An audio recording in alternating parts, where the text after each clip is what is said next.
देखिए, 15 अगस्त हमारा राष्ट्रीय पर्व है और तिरंगा हमारी शान है। और तिरंगे को 15 अगस्त पर ना फहराने देने के लिए इन्होंने जो कॉल दी थी वो एक मेरे नज़र में एक देशद्रोह है, राष्ट्रद्रोह है। तो कल जो है 15 अगस्त को इन लोगों ने जो हिसार में एक मर्डर हुआ था उसी के उसमें विरोध में इन्होंने कल सुबह 6 बजे आसपास से मेरे ख्याल से सैकड़ों ट्रैक्टर ट्रॉलियों लेके ये लोग निकल पड़े सुबह 6 बजे। और कई सारे हमारे नाके इन्होंने जो भारी नाके थे वो ब्रीच किए, पुलिस के ऊपर ट्रैक्टर चढ़ाने की कोशिश की। जब ये बिल्कुल प्रोग्राम के आसपास पहुंच गए तो फिर मुझे स्वयं मौके पे जाना पड़ा और सिचुएशन के हिसाब से उसको टैकल करना पड़ा। तो उसमें हमने कल जो है इनके खिलाफ मुकदमा भी दर्ज किया है। मौके पे भी कई लोग पकड़े हैं जिनमें से 10 अरेस्ट किए हैं और बाकी तकरीबन बाई नेम कई लोगों के खिलाफ मुकदमा दर्ज किया है। जो जिन सेक्शंस में दर्ज किया है वो मैं आपको एक बार बता दूं, जैसे 109 है की धारा 1 है, 121 की 1 है, 132 है, 152 है, 189 की 6 है, 190 है, 191 की 2 है, 191 की 3 है, 221 है, 223 की ए है, 351 की 3 है और 61 ये BNS एक्ट के तहत है। और जो prevention to damage to property act उसका सेक्शन 3 है और उसके अलावा prevention of insult to national honour act के तहत जो सेक्शन 2 एंड सेक्शन 3 है उसमें ये मुकदमा दर्ज करके 10 लोगों को इसमें अरेस्ट भी किया गया है। देखिए, तकरीबन 15-16 आदमियों के खिलाफ इसमें बाई नेम मुकदमा दर्ज है और अन्य हैं उसमें कई सारे, और 10 आदमी इसमें से अरेस्ट किए गए हैं इंक्लूडिंग सुरेश कोत एंड नंबरदार। सर, शुरुआती में कॉल दे भी रखी थी इन्होंने कि हम झंडा नहीं फहराने देंगे, तो कहाँ से झगड़े की शुरुआत हुई? इन्होंने कहाँ से सबसे पहले जो है लड़ाई झगड़ा शुरू किया जो इतना मामला आगे तक बढ़ गया? देखिए, हिसार में एक पड़ोसी ने पड़ोसी का मर्डर किया था और उस मर्डर के तहत उसमें इनकी पहले डिमांड ये थी कि सभी अक्यूज्ड को अरेस्ट किया जाए, जहां तक मेरी नॉलेज है। लेकिन मेरी नॉलेज के हिसाब से तकरीबन 9 लोग उसमें अरेस्ट किए जा चुके हैं, एक आदमी उसमें अरेस्ट होना बकाया। देखिए, टाइम लगता है इन्वेस्टिगेशन में, लेकिन ये जानबूझ करके कॉल देना 15 अगस्त पे झंडा नहीं फहराने देंगे, ये नहीं है कि आप राष्ट्रीय पर्व को इस तरह से डिसरप्ट करने की कॉल दें और उसको डिसरप्ट करें। जी, कल की बात करें, शुरुआती दौर की बात करें, कल झगड़ा इन्होंने कहाँ शुरुआत किया? आप मौके पे पहुंचे थे तो किस तरह से सर जो इन्होंने पथराव भी किया था पुलिस के ऊपर? देखिए, आसपास के गांव से जो जैसे मैंने बताया सुबह 6 बजे ये लोग पहुंच गए थे ट्रैक्टर वैक्टर लेके सारा। तो इनका प्रोग्राम था कि जो नेहरू स्टेडियम है, जो नेहरू ग्राउंड है कॉलेज का, वहां पर पहुंच के और उस प्रोग्राम को डिसरप्ट करें और CM साहब की और हमारे उसको बेइज्जती करें।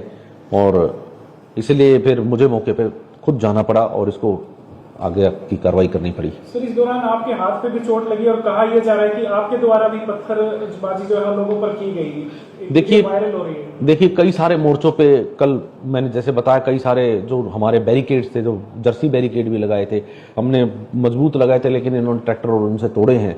तो उसके बाद इन्होंने पुलिस पे पथराव भी किया है। तो जिस जगह पे मैं गया था वहां पर उस टाइम जो सिचुएशन के हिसाब से हमने कार्रवाई की है उसमें। जी, एक महिला की ऑडियो वायरल हो रही है जिसमें आपके PRO उनसे बातचीत करते हुए नजर आ रहे हैं। महिला कह रही है कि एक IPS अधिकारी इस तरीके से पत्थरबाजी कर रहा है, ये सही नहीं है और इसके खिलाफ मैं हाई कोर्ट में जाऊंगी। क्या कहेंगे? देखिए, वो उनका राइट है, वो कहाँ जाती हैं, लेकिन 15 अगस्त को डिसरप्ट करना, तिरंगे की शान में गुस्ताखी करना, तिरंगा ना फहराने देने का कॉल देना और उसको डिस्टर्ब करने के लिए इतने सारे लोग इकट्ठे होकर आना, क्या ये बहुत अच्छा काम है क्या?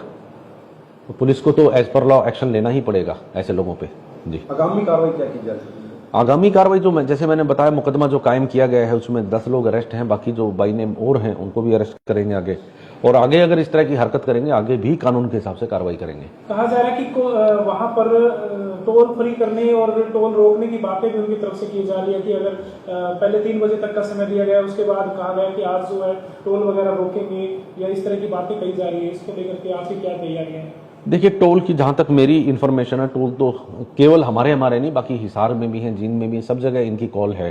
तो जैसा बाकी डिसाइड होगा वैसे उसमें आगे कार्रवाई की जाएगी। जी, तो अब आगे इनको क्या कोर्ट में पेश किया जाएगा? किस तरह से आगे की कार्रवाई रहेगी? जी, मुकदमे का आपको पता है कि अरेस्ट करने के बाद 24 आवर्स में मजिस्ट्रेट के सामने पेश करना होता है, तो इनको कोर्ट के सामने पेश किया जाएगा। तो अंत में तमाम लोगों से क्या कहने वाले हैं, हरियाणा वासियों से क्या कहने वाले हैं? क्योंकि एक तरफ कई वीडियोज में इस तरह के दिखाया जा रहा है कि पुलिस ही डंडा जो है लाठीचार्ज कर रही है, पुलिस ही पत्थरबाजी कर रही है, उससे कहीं ना कहीं लोग थोड़े भ्रमित भी हो रहे हैं। क्या संदेश आपका रहने वाला है इससे? देखिए, मैं आम लोगों से सिर्फ एक ही बात कहना चाहूँगा कि पुलिस आपकी है, आपके बीच में है और सदा आपके लिए है। 15 अगस्त और 26 जनवरी हमारे राष्ट्रीय पर्व हैं और इनको जो लोग डिसरप्ट करते हैं या करने की कोशिश करते हैं वो हमारे देश के द्रोही हैं, राष्ट्रद्रोही हैं। उनके खिलाफ कानून के हिसाब से कार्रवाई की जाएगी और ऐसे लोगों की ये जो एक साइडेड नैरेटिव जो ये बना रहे हैं, ये बिल्कुल बेबुनियाद है, झूठा है। पहले इन लोगों ने सारे ट्रैक्टर लेके 15 अगस्त पे डिसरप्ट करने के लिए ये लोग आए हैं वहाँ, पुलिस नहीं गई है और इन्होंने पत्थरबाजी की है और मौके पे पहुंचने की कोशिश की है वहां पर जहां पर सीएम साहब झंडा फैला रहे थे। तो पुलिस का इसमें कहाँ वो है, गलती है, ये लोग वहां आए हैं जी। एक पत्रकार साथी पर भी जो है उसने बताया कि किसी ने वो लाठीचार्ज में उसको भी चोट आई है, उसे भी मारा गया है, तो इस पे आप क्या कहेंगे?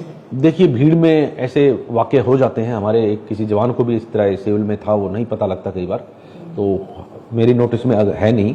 अगर ऐसा है तो मुझे इस बात का खेद है जी।